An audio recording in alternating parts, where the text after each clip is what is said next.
Hello students, स्वागत है आपका अपने YouTube channel learn with Deepak Panchal sir में। और आज हम लेकर आए हैं आपके लिए नया चैप्टर प्रोबेबिलिटी क्लास 10।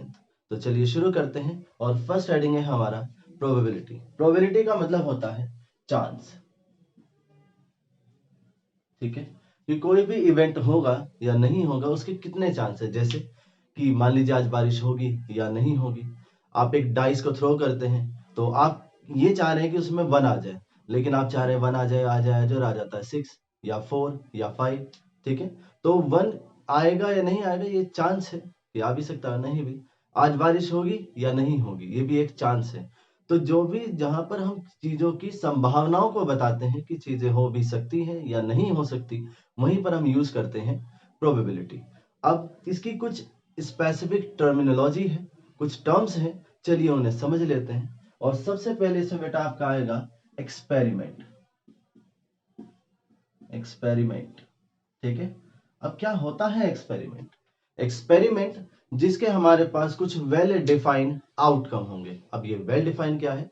तो मान लीजिए आपके पास एक डाइस है, उस डाइस को आप थ्रो करते हैं तो ये सभी को पता है कि उसका आउटपुट 1 हो सकता है, 2 हो सकता है, 3 हो सकता है, 4 हो सकता है, 5 हो सकता है या फिर 6 हो सकता है। तो ये सभी जितने भी हमें पता है जो वेल डिफाइंड है, का मतलब ही है कि जो सबको पता हो।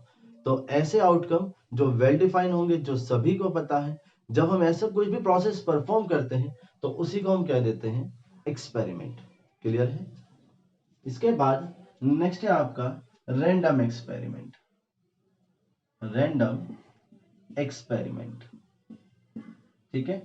रैंडम एक्सपेरिमेंट मतलब यही है जो हमने आपको एक्सपेरिमेंट बताया कि जिसके जो आउटकम होंगे, जो रिजल्ट होंगे, वो क्या होंगे? वेल डिफाइन होंगे, सभी को पता होंगे। चलिए अब कुछ रैंडम एक्सपेरिमेंट हमारे पास है जो आपके सिलेबस में भी है, उन्हें शुरू करते हैं।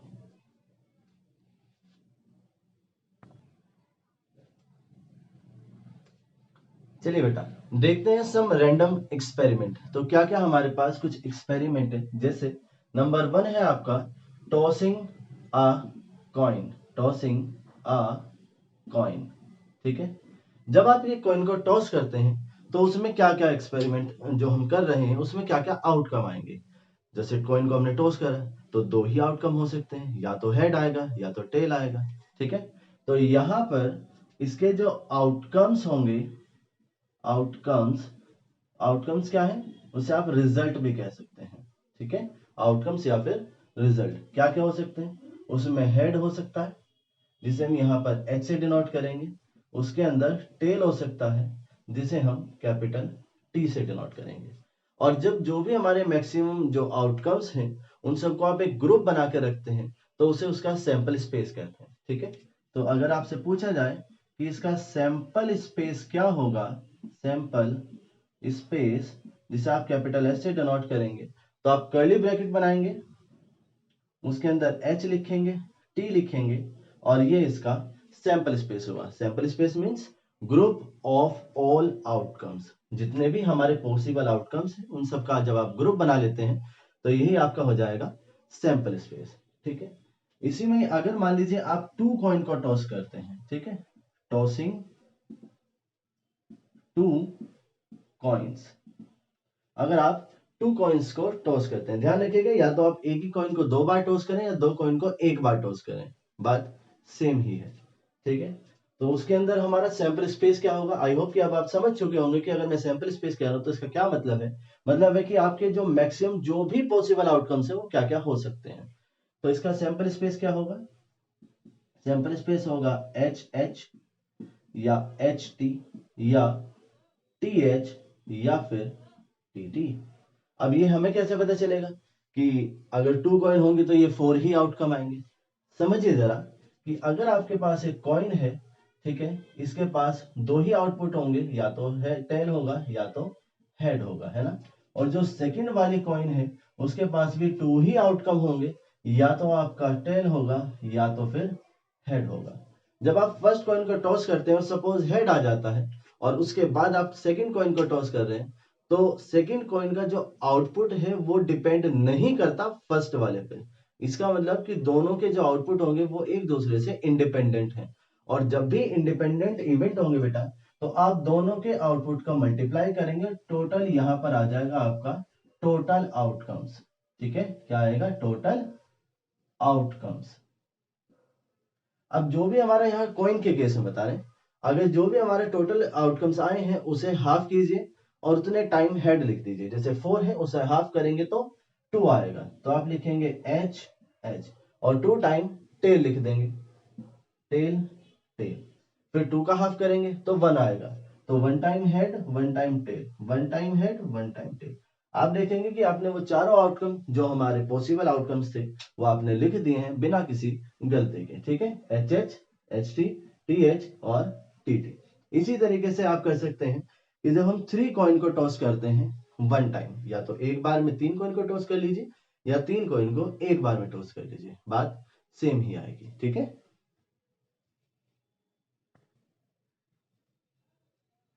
चलिए नेक्स्ट देखते हैं टॉसिंग 3 कॉइन्स की। अगर हम 3 कॉइन को टॉस करेंगे तो हमारा सैंपल स्पेस क्या आएगा? देखिएगा कि अगर आपके पास 3 कॉइन है बेटा, ये फर्स्ट कॉइन, ये सेकंड कॉइन और ये थर्ड कॉइन, इसमें भी आपके 2 आउटपुट होंगे, यहां भी आपके 2 ही होंगे और यहां भी 2 होंगे। क्या क्या होंगे? एक होगा हेड, एक होगा टेल, इसमें भी हेड टेल और इस वाले में भी आपका हेड और टेल, ये दो ही आउटकम होंगे। अब अगर आपसे पूछ रहे हैं कि टोटल कितने आउटकम होंगे, तो ये सभी इवेंट जो कॉइन को हम टॉस कर रहे हैं एक दूसरे से इंडिपेंडेंट है, मींस एक के आउटपुट का इफेक्ट दूसरे के ऊपर नहीं होगा। तो आप क्या करेंगे? जो भी इसके पॉसिबल आउटकम है उन सबकी मल्टीप्लाई कर देंगे, जो कि होगा 8। ठीक है, जैसे कि अभी बताया था, 8 का आप हाफ करेंगे जो कि 4 आएगा, तो 4 टाइम आप लिखेंगे हेड, मींस 1 2 3 4, और 4 टाइम लिखेंगे टेल, 1 2 3 4। अब ये 4 टाइम हुआ, अब 4 का हाफ करेंगे जो कि 2 आएगा, तो 2 time head 2 time tail, head tail head tail. ठीक है, अब 2 का भी हाफ करेंगे तो 1 आएगा, और 1 टाइम हेड और 1 टाइम टेल। इस तरीके से आप लिखते जाएंगे और आप देखेंगे कि आपके सारे आउटकम आ गए हैं, वो भी बिना किसी रिपीटेशन के, बिना किसी गलती के। ठीक है, तो यहां पर सैंपल स्पेस क्या बनेगा? तो सभी को एक साथ लिखेंगे, H H H H H T H T H H T T T H H T H T T T H और टी टी टी। ठीक है, तो इस तरीके से हमारे टोटल 8 आउटकम आ जाएंगे जो 3 कॉइन को टॉस करने से हमें मिलते हैं। ठीक है, तो आई होप कि ये कॉइन वाला जो केस है आपको ये क्लियर हुआ होगा। चलिए अब इसके बाद डाइस पढ़ते हैं। नेक्स्ट देखते हैं बेटा थ्रोइंग अ डाई। जब हम एक डाई को थ्रो करते हैं तो डाई क्या होगा बेटा? एक हमारे पास क्यूबॉइड होता है, सॉरी एक क्यूब होता है, जिस क्यूब के ऊपर कुछ नंबर लिखे होते हैं, है ना?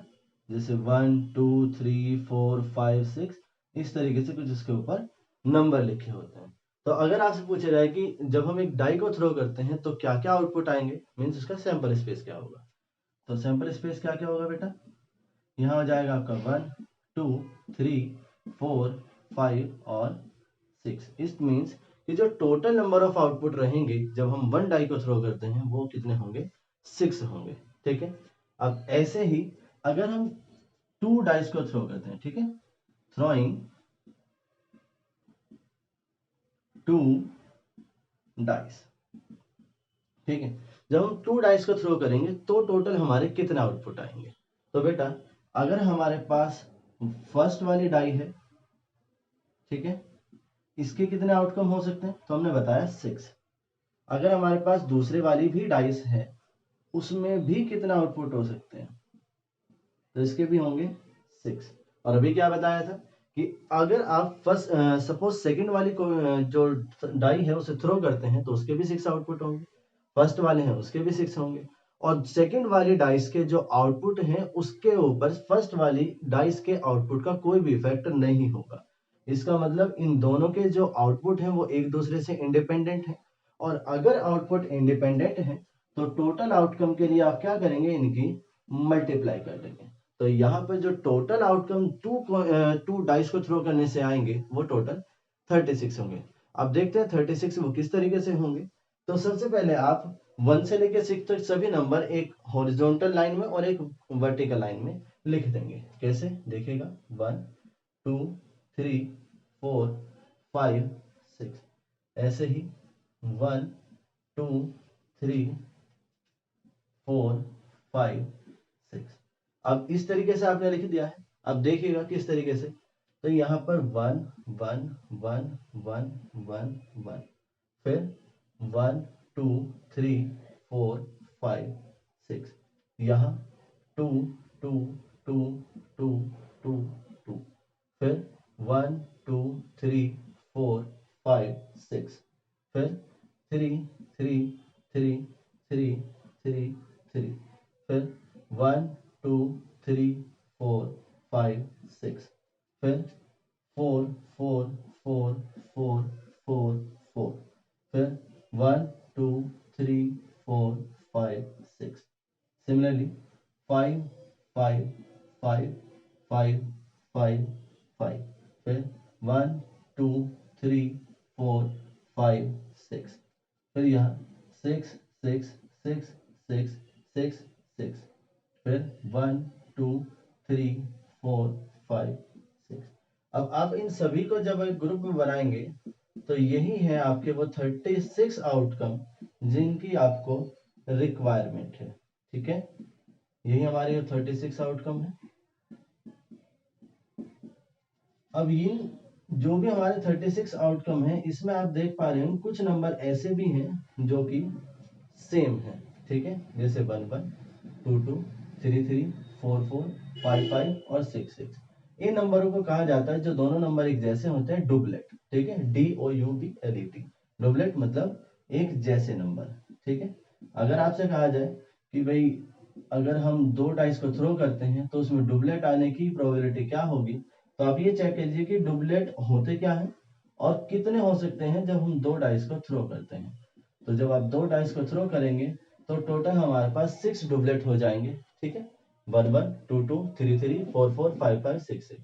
तो ये हमारी रिक्वायरमेंट है क्योंकि क्वेश्चन में हमसे यही पूछा है। तो 6 ये हमारे डुबलेट हो जाएंगे और टोटल कितना आउटकम पॉसिबल, तो वो हमारे आउटकम पॉसिबल है 36। यहीं से आपकी प्रोबेबिलिटी आएगी 6/36। ये 6/36 कैसा है, ये इंपेरिकल फॉर्मूला है, ये आगे बताएंगे। ठीक है, तो आई होप कि 1 डाइस को थ्रो करेंगे या 2 डाइस को थ्रो करेंगे तो क्या आउटपुट हमारे आएंगे ये आपको क्लियर हो गए होंगे।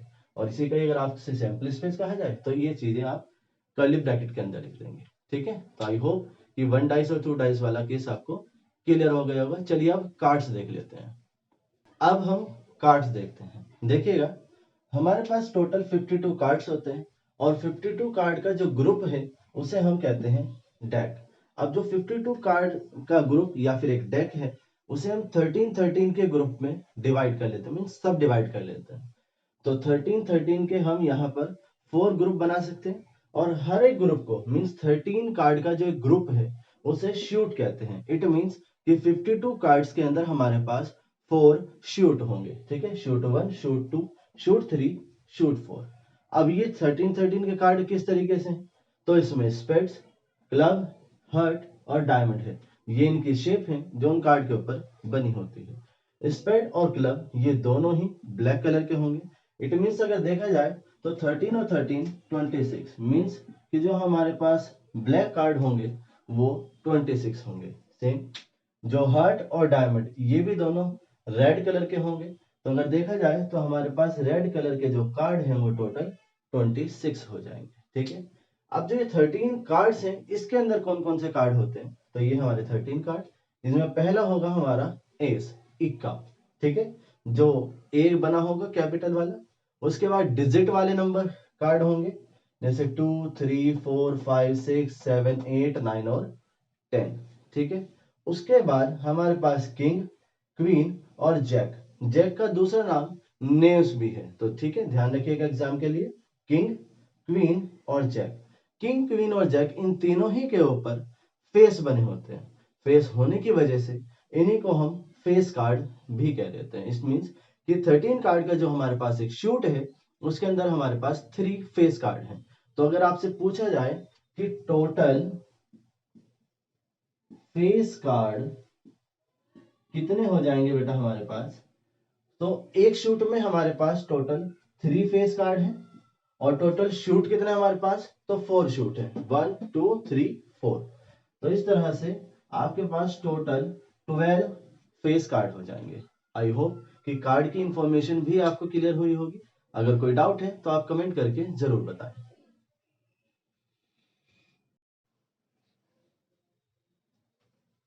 चलिए बेटा, अब नेक्स्ट हम अपना केस देखते हैं ईयर वाला। ठीक है, तो हमारे पास जो ईयर है वो बेटा टोटल 2 टाइप की होती हैं, जिसमें एक तो होगा आपका नॉर्मल ईयर और एक होगा आपका लीप ईयर। ठीक है, जो नॉर्मल ईयर है उसके अंदर 365 डेज होते हैं, 365 डेज।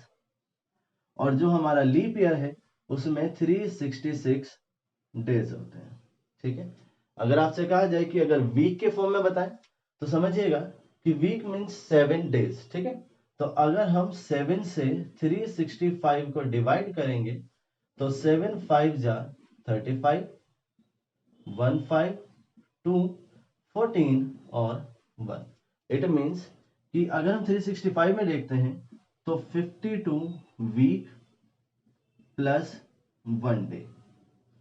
ठीक है, और अगर हम लीप ईयर में देखते हैं तो ये आपका 366 डेज है, तो 52 वीक प्लस 2 डेज।